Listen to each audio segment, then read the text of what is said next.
अस्सलामु अलैकुम वरहमतुल्लाहि वबरकातुह। मैं क्या बनूँगा?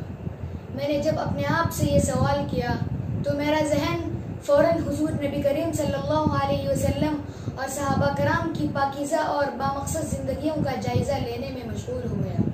यहाँ मैंने पाया कि उन्होंने अपनी ज़ात के लिए ज़िंदगी नहीं गुजारी, वो अपने लिए जीने वालों में से नहीं थे, वो दुनिया को कुछ देने के लिए आए थे।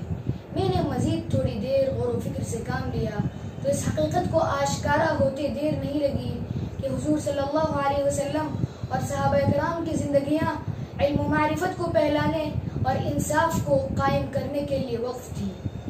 मैंने अपने दिल को मुखातब करके कहा, ओ नादां, तू आखिर किस वादी में हैरान सरगिर्दा है, किस मंजिल के पीछे भाग रहा है, कहाँ अपना आइडियल तलाश कर रहा है?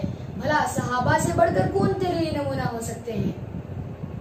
मेरे दिल ने बिला तवक्कुफ कहा कि नहीं, अब तो सहाबा की खाके पाही को अपने आंखों का सुरमा बनाना है।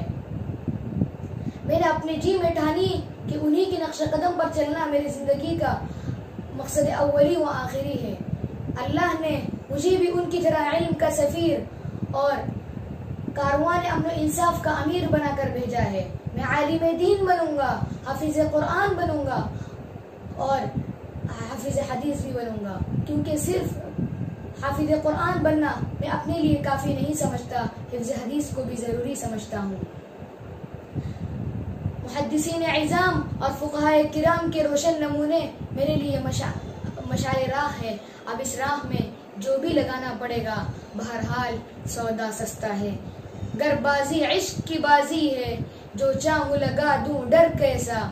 गर जीत गए तो क्या कहने, हारे भी तो बाजी मात नहीं। जिस धज से कोई मक्तई में गया, वो शान सलामत रहती है। ये जान तो आनी जानी है, इस जान की तो कोई बात नहीं। दुआ है कि अल्लाह पाक मुझे अपने इन अज़ीम मक़ासिद में कामयाब करे। आप भी मेरे लिए दुआ कीजिए। अस्सलामु अलैकुम वरहमतुल्लाहि वबरकातुहू।